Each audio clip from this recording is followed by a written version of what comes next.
నమస్తే గురు ఆఖర్ కార్యక్రమానికి స్వాగతం. ఇంతకు ముందు ఈ పదం ఎక్కువగా ఉపయోగించేవారు కాదు, కానీ ఇప్పుడు ఆ పదం సామాన్యుడి నోట కూడా విస్తృతంగా వినిపిస్తోంది. అప్పట్లో ఒకటంటే ఒకటే, అంతకు మించి తెలియదు.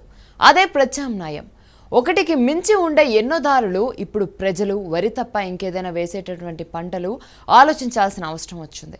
ఇక్కడ దేశవ్యాప్తంగా ఇతర రంగాలకు కూడా ఇదే ఆలోచన విస్తరిస్తే, ఒక్కటికి మించి వేరే దారులు ఉన్నప్పుడు అక్కడ కూడా నడవచ్చు అని తెలిసినప్పుడు వాటిని ఉపయోగించుకున్నప్పుడు దాని ఫలితాలు పొందే అవకాశం ఉంది. 30 సంవత్సరాల నుంచి గురు ఐకేర్ సంస్థ నిన్న మొన్నటిదాకా అంటే దాదాపు 70 సంవత్సరాల వరకు పెద్దన్న పాత్ర పోషించిన ఆయుర్వేదాన్ని జనజీవన స్రవంతిలో గొప్పగా చెప్పుకునే విధంగా తీర్చిదిద్దారు. అయితే ఇప్పుడు అది ఒకటి కాదు, రెండు కాదు. ఇది ఇప్పుడు పెద్దన్న పాత్ర పోషిస్తున్న హలోపతికి ప్రత్యామ్నాయం. ఇక్కడ కూడా ఎప్పుడు దీన్ని నమ్ముకుంటే వరిలాంటి హరిగోస మాత్రం తప్పదు. దీనికి ఎలా ప్రత్యామ్నాయం అవసరమో పెద్దన్న పాత్ర పోషిస్తున్న హలోపతికి కూడా ప్రత్యామ్నాయం అంతే అవసరం. ప్రతినిత్యం హలోపతికి ప్రత్యామ్నాయ మార్గంగా ఆయుర్వేద అవసరాన్ని గుర్తించి ప్రజలకు అందిస్తున్న అద్భుత ఆయుర్వేద వైద్యులు వైద్యరత్న డాక్టర్ బుక్కా మహేష్ బాబు గారు మనతో పాటు ఉన్నారు. ఆయనతో మాట్లాడదాం. నమస్తే గురుగారు. నమస్తే గురుగారు. మెడ వంచలేకపోవడం కానీ, లేకపోతే కింద కూర్చోవాలంటే కష్టంగా ఉండడం, కీళ్ళవాత సమస్యలు ఇలాంటివి ఎక్కువగా ప్రజల్లో కనిపిస్తూ ఉన్నాయి. వీటికి అసలు ఎలాంటి కారణాలు అయి ఉండొచ్చు? అంటే ఒకటండి, మనం నిన్న ఎపిసోడ్లో కూడా చెప్పుకున్నాం, రుమెటెడ్ ఆర్థరైటిస్ అనేటటువంటిది వాస్తవానికి ఏంటంటే ఈ కీళ్ళవాతం జబ్బులు అనేటటువంటివి అత్యంత పురాతనమైనటువంటి రోగాలు, వ్యాధులు చెప్పాలంటే. అంటే వాస్తవానికి ఇప్పుడు చరిత్ర తీసుకొని చూసినట్లయితే మనకు ఆల్మోస్ట్ ఇదొక 2000 సంవత్సరాలు, 2000 సంవత్సరాలకు ముందు కూడా ఒక 5-6 సంవత్సరాలకు సంబంధించినటువంటి చరిత్ర. ఇది కలిపితే ఒక 8,000 సంవత్సరాలు. 8,000 సంవత్సరాలు అంటే మనం చూసేటటువంటి ఇప్పటి తొలి మంచు యుగానికి సంబంధించినంతే ఆల్మోస్ట్ 10,000 సంవత్సరాలు.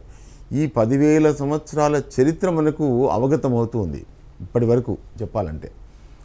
ఆర్కియలాజికల్ ఎవిడెన్సెస్ దొరుకుతూ ఉన్నాయి.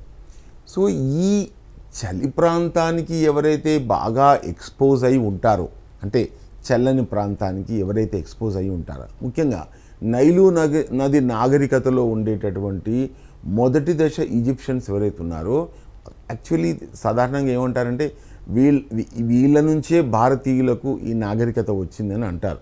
ఎందుకంటే దాన్ని క్రెసెంట్ అంటాం, నాగరికత నెలవంక అని అంటాం ఆ ప్రాంతాన్ని.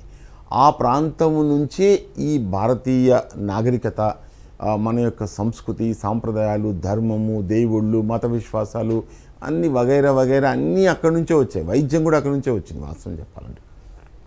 అయితే అప్పటి కాలం నాటి మనుషులను మళ్ళీ పునర్జీవితులై వస్తారన్న ఉద్దేశం చేత మమ్మీలుగా చేసేసి, అంటే చచ్చిపోయినటువంటి వాళ్ళని ఇప్పటిదాకా చూసే విధంగా మమ్మిఫికేషన్ చేసి ఈజిప్ట్ పిరమిడ్లో దాచిపెట్టారు. ఆ దాచిపెట్టిన వాళ్ళపైన జర్మన్లు, ఫ్రెంచ్ పీపుల్ పరిశోధనలు చేసినప్పుడు తెలిసిన విషయాలు ఏమిటి అంటే, కీళ్ళవాతం జబ్బులు దాదాపు 8,000 సంవత్సరాల క్రితమే ఉన్నాయి. ఓ రకంగా చెప్పంటే 10,000 సంవత్సరాల నుంచి ఈ రోగాలు అలా బజ్జుండి మానవ జీవితాన్ని నాశనం చేస్తున్నాయని చెప్పని మనకు తెలుస్తుంది. అంటే ఈ కీళ్ళన్నీ పట్టుకుపోవడం, ఇలా వంగిపోవడం, ఇలా పట్టుకుపోవడం, ఇలా ఉండిపోవడం, అతుక్కుపోవడం, ఇట్లాంటి సమస్యలు, కదలలేకపోవడం, ఆ మమ్మీల పైన పరిశోధన చేస్తే మనకు అర్థమైంది. క్లియర్? అంటే ఇంత ఒక ఆయుర్వేదం డాక్టర్ కూడా ఇన్ని విషయాలు చెప్తారని మీరు అర్థం చేసుకోండి. ఇంగ్లీష్ డాక్టర్లు కూడా ఇలా చెప్పలేరు వాస్తవం చెప్పాలని. వాళ్ళు కేవలం సిమ్టమ్ అంతే. ఈ రోగం ఏమంతే, ఎందుకు వచ్చిందో నాకు తెలియదయా అని అన్నట్టు మాట్లాడతారు. కానీ ఇంత చరిత్ర ఉంది అన్నట్లు ఒక రోగం గురించి. ఓకే, సో ఇట్లాంటి రోగాల జాబితాలోకి చేరినటువంటిదే యాంకిలోజింగ్ స్పాండిలోసిస్. దీన్ని కూడా కీళ్ళవాతం జబ్బే అంట. ఇది ఇంకొక రూపం. దశకంఠ రావణునికి ఒక్కొక్క తలకాయ ఒక్కొక్క రూపం అన్నట్టుగా ఈ కీళ్ళవాతం జబ్బులలో ఇదొక రోగం. ఈ రోగానికి ఉండేటటువంటి వికృత స్వరూపం ఏమిటయ్యా అంటే, మెడంతా బిగుసుకుపోతుంది, గజ్జల్లో బాకెట్టి పొడిచినట్టుగా ఉంటుంది, వీపిల్లో సన్నటి నీడిల్స్ పెట్టి కస్సును దించినట్టుగా ఉంటుంది. నిన్న ఒక ఆయన చెప్తా ఉన్నాడు, సార్ నేను కూర్చోలేకపోతున్నాను సార్, నిలబడలేకపోతున్నాను సార్, గట్టిగా ఆవులేసే కంఠం ముందుకు వస్తుంది సార్, పొద్దున లేవాలంటే గడగడగడగడ వణికిపోతూ ఉంటాను సార్. 1 గంటకి నిద్ర లేస్తాను సార్. రైటా, నడుమంతా పట్టేస్తుంది సార్. ఎందుకు పట్టేస్తుందో అర్థం కాదు సార్. చల్లని వాతావరణం అంటే గదగద వణికిపోతాను సార్. మంచినీళ్ళు అంటే భయం సార్. చల్లగా ఫ్యాన్ వేసుకోవాలంటే భయం సార్. ఒళ్ళంతా సన్నటి సూదులు పెట్టి కస్సా కస్సా పొడిచినట్టుగా ఉంటుంది సార్. ఏ పని చేయలేను సార్. ఉన్న షాపును షట్టర్ దించేశాను సార్. అద్దెకి ఇచ్చేసాను సార్. ఒక్కటే కొడుకు సార్. నేను ఏం చేయలేదు సార్. సార్, ఈ బాధలు భరించలేకపోతున్నాను సార్. 25 లక్షలు ఖర్చు అయింది సార్. బయోలాజిక్స్ ఇంజెక్షన్స్ కూడా తీసుకున్నాను సార్. ఇంక నన్ను ఏం చేయమంటారు సార్? నాకు చావు తప్ప పరిష్కారం మార్గం లేదు. చేద్దామంటే నాకు ధైర్యం రావట్లేదు సార్. 2 ఆడపిల్లలు సార్. మా నాన్నకు ఒక్కటే కొడుకు సార్. ఈ స్టోరీ నేనేదో కల్పించి చెప్పింది కాదు, ఇది నిజం. మీరు వస్తే కూడా నా డైరీలో చూపిస్తాను. ఒక 32 ఏళ్ల కుర్రాడు మాట్లాడే మాటలు. పైగా ఆ 2 పిల్లలు కూడా కవల పిల్లలు. 8 ఏళ్ల తర్వాత పుట్టారు పిల్లలు. చెప్పండి, ఇంక ఎట్లా ఉంటుంది చెప్పండి. చావను లేడు, బతకను లేడు. ఇది ఇప్పుడు చెప్తున్నటువంటి యాంకిలోజింగ్ స్పాండిలోసిస్ యొక్క స్టోరీ. మరి అతిరథ మహారథులు ద్రోణ, భీష్మ, కర్మ, దుర్యోధన లాంటి పెద్ద పెద్ద డాక్టర్లు అందరినీ చూసేసాడు హైదరాబాద్ మహానగరంలో. అప్పటికి ఆ రోగం వచ్చి కూడా 10 ఏళ్ళు అవుతా ఉంది. ప్రేక్షకులారా, ఇప్పుడు చెప్పండి, అలోపతి వైద్యం ఎక్కడ ఎంత గొప్పగా పనిచేస్తుందో చూడండి. స్టిరాయిడ్స్ వాడాడు, అన్నీ వాడాడు. ఇప్పుడు ఏం చెయ్యాలి? బయోలాజిక్స్ ఇంజెక్షన్ 35,000 రూపాయలు పెట్టి ఇంజెక్షన్ కూడా వాడాడు. అది కూడా పనిచేయట్లేదు. మీరు నమ్ముకున్న పెద్దన్నల యొక్క వైద్యాలు కొన్ని ఏరియాలో ఎలా ఉన్నాయో మీరు గమనించండి. అర్థమైందా? ఈ రోగానికి సంబంధించిన ఆనవాళ్ళు 10,000 సంవత్సరాల నుంచి కూడా ఉన్నాయి. అయితే అదే ఈజిప్ట్ నాగరికతలో ఒకప్పుడు శీతల వాతావరణం ఉండేది. మంచు యుగం అనేది ఒక జల ప్రళయం జరిగినప్పుడు మంచు యుగము అంతా కరిగిపోయి మొత్తం భూమట్టాలన్నీ పెరిగాయి. అప్పుడు అంత చల్లగా ఉండేది ఆ ప్రాంతాల్లో. రాను క్రీస్తుపూర్వము 5,000 సంవత్సరాలు వచ్చేటప్పటికి ఆ ప్రాంతంలో ఆ రోగమే డిసప్పేర్ అయిపోయింది. అంటే జీవన శైలి, వాతావరణ శీతోష్ణ పరిస్థితులు కూడా రోగాలు రావడానికి కారణమవుతాయి. గుర్తుపెట్టుకోండి. కాబట్టి నేను ఫ్యాను 5 నెంబర్లో పెట్టుకుంటాను, చల్లగా ఇది తీసేసుకుంటాను, అది తీసేసుకుంటాను, ఓ పద్ధతి పాడు లేకుండా శీతల పానీయాలు గటా లీటర్ల కొద్దీ తాగేస్తానంటే కూడా నీ శరీరం ఈరోజు యాక్సెప్ట్ చేస్తుందేమో, తర్వాత ఉపద్రవాలు వస్తాయి. బెంగళూరు ప్రాంతంలో తెలుగు వాళ్ళు ఫస్ట్ వెళ్ళిపోయినప్పుడు రాయలసీమ వాళ్ళు, కానీ ముఖ్యంగా ఇక్కడ నుంచి మన ఆంధ్ర ప్రాంతం నుంచి విజయవాడ నుంచి వెళ్ళిపోయినప్పుడు చాలా ఫీల్ అవుతాయి. ఏంటి పిచ్చెదవల్లాక ఇలా స్వెటర్లు వేసేసుకొని మఫ్లర్లు వేసేసుకొని ఊహా అనుకుంటూ కదిలిపోతున్నారు కదా అని అనుకుంటారు మొదట్లో. ఎవరిని? బెంగళూరు వాళ్ళని. ఎందుకంటే బెంగళూరులో చాలా శీతాకాలం ఎక్కువగా ఉంటుంది, చల్లని వాతావరణం ఎక్కువగా ఉంటుంది. ఫస్ట్ మనం అంతా ఈ ఊ అని అవుతాం. మనం ఏం చేస్తాం? బలాదూర్లో తిరిగేస్తాం. ఏ స్వెటర్ వేసుకోము, ఏం వేసుకోము, అలా తిరిగేస్తూ ఉంటాం పోలోబంటూ. కానీ అలా తిరగడం అలవాటు చేసేసుకున్న తర్వాత కొంతకాలానికి నెమ్మదిగా ఆయాసం వస్తుంది, పిల్లి కూతలు వస్తాయి, గుర్రు అంటుంటుంది లంగ్స్ మొత్తం. ఏమాత్రం బయట చల్లని వాతావరణం వచ్చినా కూడా మన లంగ్స్లో గడబిడ మొదలవుతుంది. మరి ఇప్పుడేమొచ్చింది? వాళ్ళని మనం నవ్వాం కదా, ఇప్పుడు మనకు కూడా దుఃఖం స్టార్ట్ అయింది. అంటే అర్థం ఏంటి? అలా బలాదూర్లా తిరగడం కాదు, నేచర్లో మనం జాగ్రత్తగా ఉండాలి. నేచర్ నుంచి మనం ప్రొటెక్ట్ చేసుకోవాలి. శీతల ప్రాంతాల్లో ముఖ్యంగా గ్రీన్లాండ్ కానివ్వండి, ఐర్లాండ్ కానివ్వండి, స్విట్జర్లాండ్ కానివ్వండి, కెనడా కానివ్వండి, ఈ ప్రాంతాలలో ఎలా ఉంటున్నారు? శరీరాన్ని వెచ్చగా ఉంచుకుంటున్నారు. అర్థమైందా? అంటే వెచ్చదనం వల్ల కూడా కొన్ని రోగాలు డిసప్పియర్ అవుతాయి.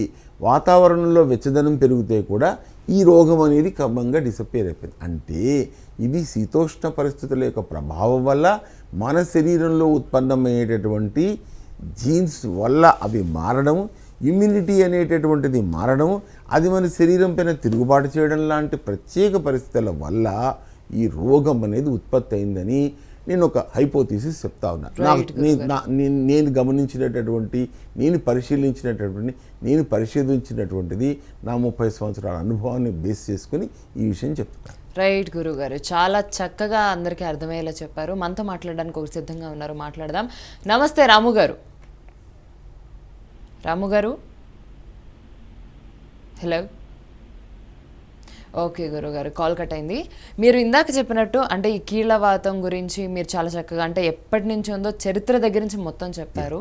మరి ఎగ్జాక్ట్ అంటే ఈ లక్షణాల వల్లే ఇది కీళ్ళవాతం అయి ఉంటుంది అనేది మనం ఎప్పుడు పరిగణలోకి తీసుకోవచ్చు అంటారు? అంటే ఒకటండి, నేను ఇంతకుముందు కూడా చెప్పినట్టుగా ఉన్నాను. నాకు నేను ఓపిక్గా వింటానండి. అసలు యాక్చువల్లీ పేషెంట్స్ ఎలా ఉంటారంటే ఆయుర్వేదానికి వచ్చేటప్పటికి వాళ్ళు టెరిషియల్ స్టేజ్లో వస్తారు. చాలా అంటే క్రానిక్ అయిన తర్వాత దిక్కుతోచని పరిస్థితి ఉన్నప్పుడు, అప్పుడు లాస్ట్లో ఎవరో చెప్తే చేస్తే అలా జనశ్రుతంగా మాట్లాడిన మాటల వల్ల మంచి డాక్టర్ ఎవరు ఉంటారు ఆయుర్వేద వైద్యంలోనే వస్తారు.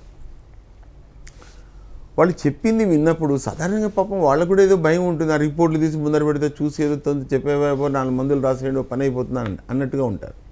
కానీ నేను వింటాను, బాబు ఈ సమస్య ఏంటో చెప్పు.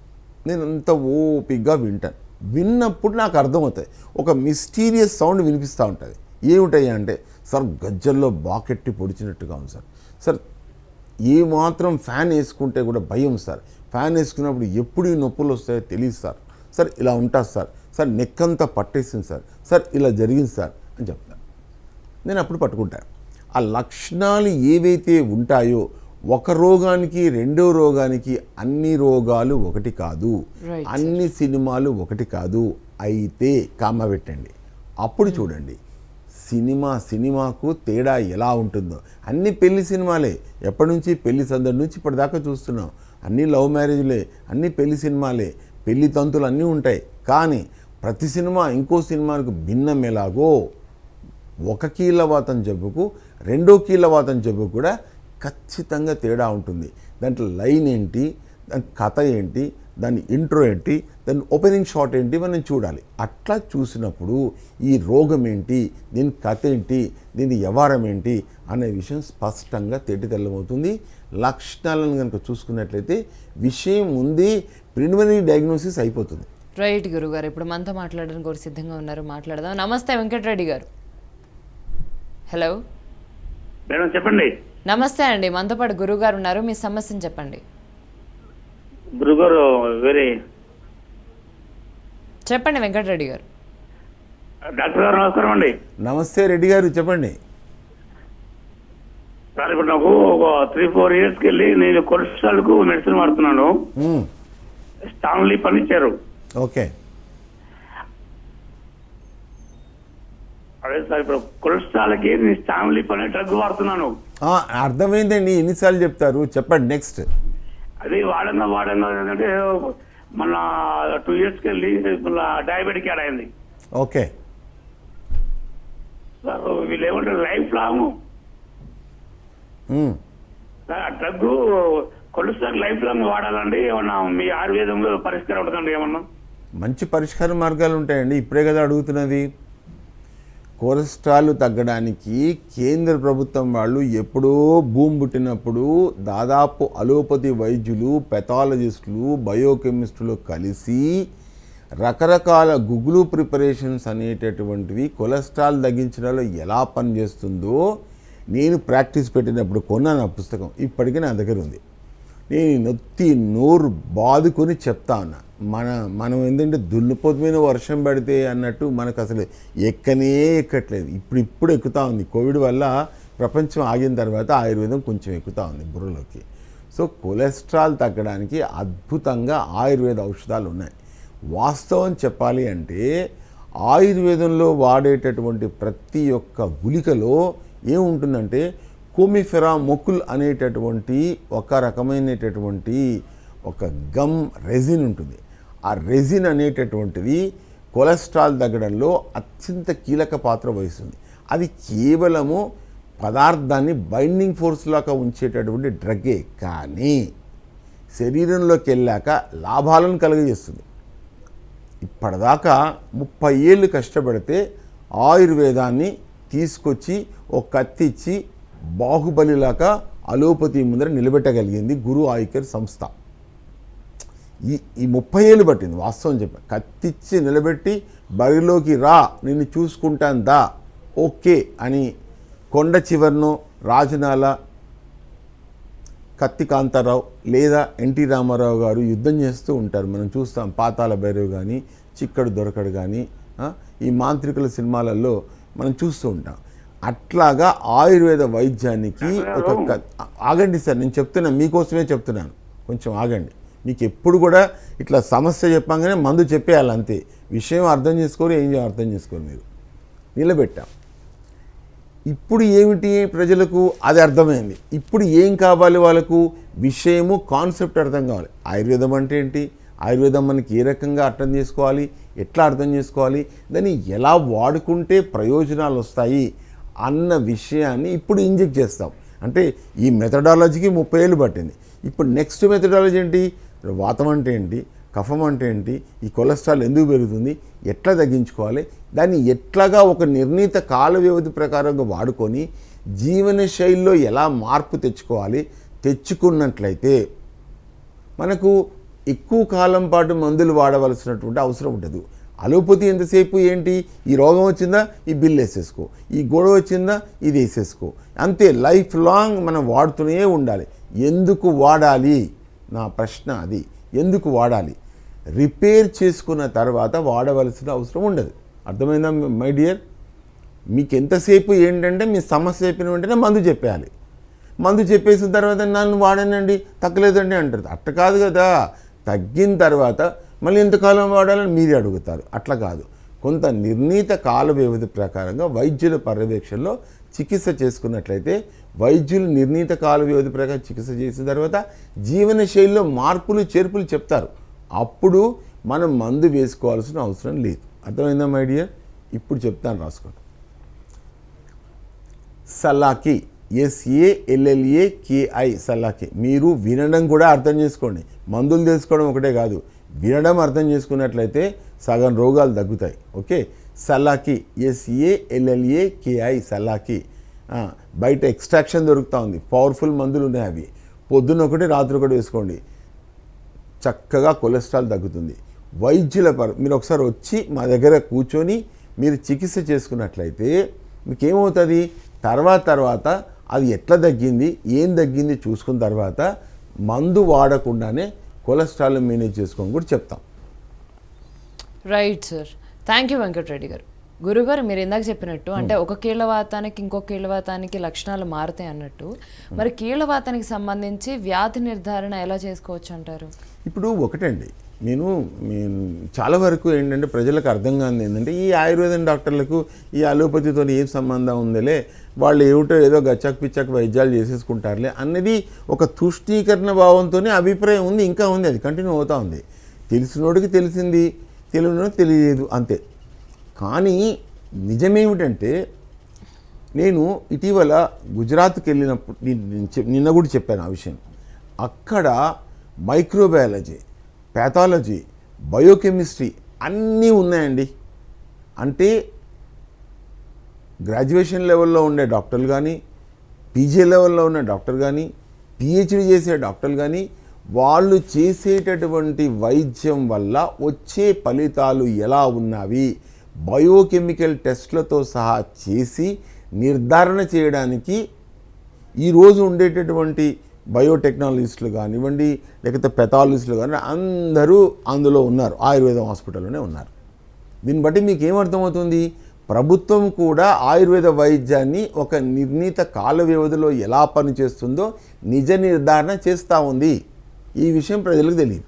ఈ కన్ఫ్యూషన్ను అలోపతి వైద్యులు వాళ్ళకి ఇది తెలియదు, వాళ్ళకి అది తెలియదు, వాళ్ళకి అది తెలియదు, వాళ్ళకే మొత్తం తెలిసినట్టుగా సమస్తమైనటువంటి వేదాలన్నీ ఆపోసన పడినట్టుగా కబుర్లు చెప్తూ ఉంటారు. మరి రోగం తగ్గకపోతే ఆయన ఎంత తెలివితేటటువంటి ఏం ప్రయోజనం చెప్పండి? రోగాలు తగ్గట్లేదంటే అర్థం ఏంటి? అంటే ఇంకో మాటలో మాట్లాడితే ఇక మనకు ఆ పనికి వాళ్ళ జ్ఞానంతో ప్రయోజనం ఏమని చెప్పండి?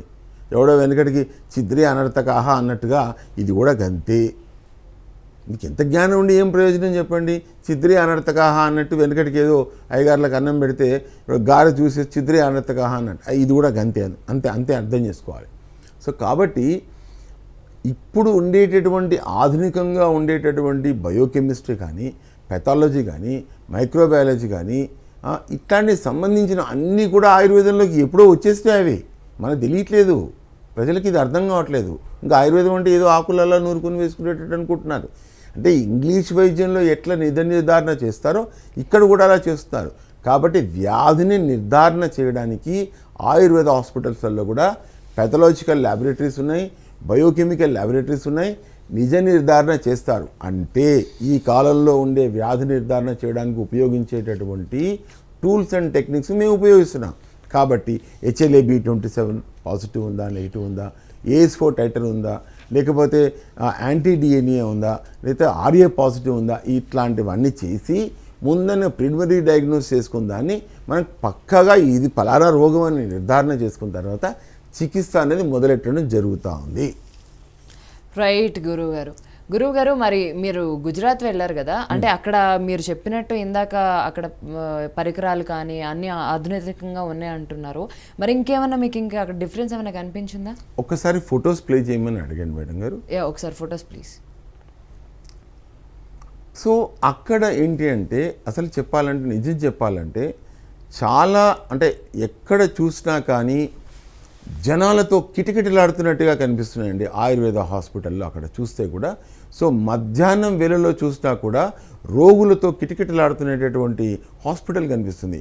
మొత్తం మంచి ఎండ పిచ్చరెళ్తున్నటువంటి టైంలో గైనిక్, ఇప్పుడు చూస్తున్న ఫోటోలో గైనిక్ అంటే ఈ స్త్రీ రోగాలకు సంబంధించిన రోగులు కిటకిటలాడుతూ ఉన్నారు. అది మీరు అనుకుంటారేమో అలోపతి హాస్పిటల్ ఏమో కాదు, అది ఆయుర్వేద హాస్పిటల్. కావాలంటే ఫొటోస్తో సహా చూసుకోండి. నరేంద్ర మోడీ గారు 2018లో ఇనాగ్రేట్ చేశారు. అక్కడ చాలా పెద్ద కాంప్లెక్స్ అన్నట్లు, అతి భయంకరమైన కాంప్లెక్స్. సో ఇట్లాగా అక్కడ ఎంత అద్భుతంగా ఉందంటే కామన్ పీపుల్ కూడా ఆయుర్వేదం గురించి మాట్లాడుకుంటారు. అసలు మంచి మిడిల్ క్లాస్ పీపుల్, తర్వాత బాగా ఉన్నవాళ్ళు కూడా ఆయుర్వేద వైద్యాన్ని గౌరవప్రదంగా తీసుకుంటారు. 2 నిమిషాలు మనం ఇంగ్లీష్ డాక్టర్ దగ్గర గంటలు దినపొద్దస్తామని వెయిట్ చేయమని చేస్తారు. ఆయుర్వేదంలో వెయిట్ చేయలేదు. కానీ అక్కడ ఎంత ఓపిక్గా వెయిట్ చేస్తున్నారు. Even dental department, Ayurveda dental డిపార్ట్మెంట్లో కూడా దాదాపు 70 మంది పేషెంట్లు వెయిట్ చేయడం నేను చూశాను. సో ఇది ఎందుకు మనం ఈ నాగరికతను ఎందుకు కోల్పోయాం? ప్రత్యామ్నాయం అంటే ఎలా ఉంటుందో చూడండి. ప్రత్యామ్నాయ మార్గాలు ఎలా ఉంటాయి. మళ్ళీ దాని ఎదురుగానే అలోపతి వైద్యం ఉంటుంది, ట్రామా కేర్ సెంటర్ అని. అది పెద్ద హాస్పిటలే. అక్కడికి జనం వెళ్తున్నారు, ఇక్కడికి జనం వెళ్తున్నారు, 2 సమానంగా ఉన్నాయి. అంటే వరితో పాటుగా మనం ప్రత్యామ్నాయ పంటలు వేసుకుంటే ఎంత భద్రతగా ఉంటామో, అది వరి వేసిన వెంటనే మళ్ళీ నెక్స్ట్ వరి వేసి భూమి కూడా పాడైపోతుంది, పంట దిగుబడి కూడా రాదు వాస్తవం చెప్పాలంటే. సో వరికి ప్రత్యామ్నాయ పంటలు వేసుకుంటే, అది ఒకసారి చెప్తాను నేను, ప్రత్యామ్నాయ పంటల వల్ల ఏ లాభాలు ఉంటాయి కూడా ఆయుర్వేద కోణం నుంచి కూడా చెప్తాను నేను ఒకసారి. సో ఇక్కడ ప్రత్యామ్నాయ వైద్యాలు చేసుకోవడం వల్ల కూడా శరీరంలో కెమికల్స్ అనేటటువంటివి డిజాల్వ్ అయిపోయి శరీరం పరిశుభ్రమయ్యే ఆస్కారం కూడా ఉంటుంది. ఆయుర్వేద ఔషధాల వల్ల లాభాలు ఎన్నో ఉంటాయి. ఇందాక నేను చెప్పాను, ఆయుర్వేదంలో వాడేటటువంటి బైండింగ్ ఫోర్స్లో వాడేటటువంటి కొమిఫోరా ముక్కులు అనేటటువంటి ఒక బంక లాంటి జిగురు లాంటి పదార్థము కొలెస్ట్రాల్ను తగ్గించడానికి కూడా పనిచేస్తుంది. అలోపతిలో ఒక మందు చేయరా బాబు అంటే 4 సైడ్ ఎఫెక్ట్లు వస్తాయి. ఇక్కడ ఒక పని చేయరా బాబు అంటే 10 రకాల ప్రయోజనాలు ఉంటాయి. ప్రత్యామ్నాయం వల్ల ఎన్ని లాభాలు ఉంటాయో మీకు చెప్తూ ఉన్నాను. ప్రభుత్వం కూడా ఇట్లాంటి వైద్య విధానాన్ని, అంటే ఈరోజు వరితో పాటుగా ప్రత్యామ్నాయ పంటలు వేయాలని ఎలా చెప్తుందో, అలోపతికి ప్రత్యామ్నాయంగా రకరకాల వైద్య విధానాలు, అది యోగా కావచ్చు, న్యాచురోపతి కావచ్చు, ఆయుర్వేదం కావచ్చు, మరొకటి కావచ్చు, వీటిని కూడా ఎంకరేజ్ చేసినట్లయితే ప్రజలకు హరిగోస తప్పి మంచి ఆరోగ్యాన్ని పొందేటటువంటి ఆస్కారం ఉంటుంది. మంచి ఆరోగ్యం కేవలం అలోపతి ఏమి ఇవ్వట్లేదు. అదేమి 250 సంవత్సరాల నుంచి వచ్చిన వైద్యమే. కొన్ని వేల సంవత్సరాల నుంచి ఆయుర్వేద వైద్యం మాత్రం సంపూర్ణమైనటువంటి రోగానికి కేర్ ఆఫ్ అడ్రస్గా నిలబడే ఆస్కారం ఉంటుంది. అవసరమైతే రేపొద్దున అదే పెద్దన్న పాత్ర పోషించినట్లయితే ప్రపంచవ్యాప్తంగా మనమే ఉంటాం. లక్షల కోట్ల ఫార్మా ఇండస్ట్రీని మన చేతుల్లోకి తెచ్చుకోగలం. రైట్ గురుగారు, రైట్. ఈరోజు కీళ్ళవాతం గురించి అవ్వచ్చు అండ్ ఆయుర్వేదం గురించి ముఖ్యంగా, అంటే ప్రత్యామ్నాయ పద్ధతిలో ఇది ఒక బెస్ట్ ఆప్షన్ అని చాలా చక్కగా అందరికీ అర్థమయ్యేలా వివరించినందుకు ధన్యవాదాలు. చూసారు కదండి, ఇది వాళ్ళ మన గురు ఐ కేర్ కార్యక్రమం. మీకు కూడా ఆరోగ్య సమస్యలు కనుక ఉన్నట్లయితే మన స్క్రీన్ మీద కనిపిస్తున్న నెంబర్స్కి కాల్ చేసి మీ సమస్యలకి సొల్యూషన్స్ తెలుసుకోండి.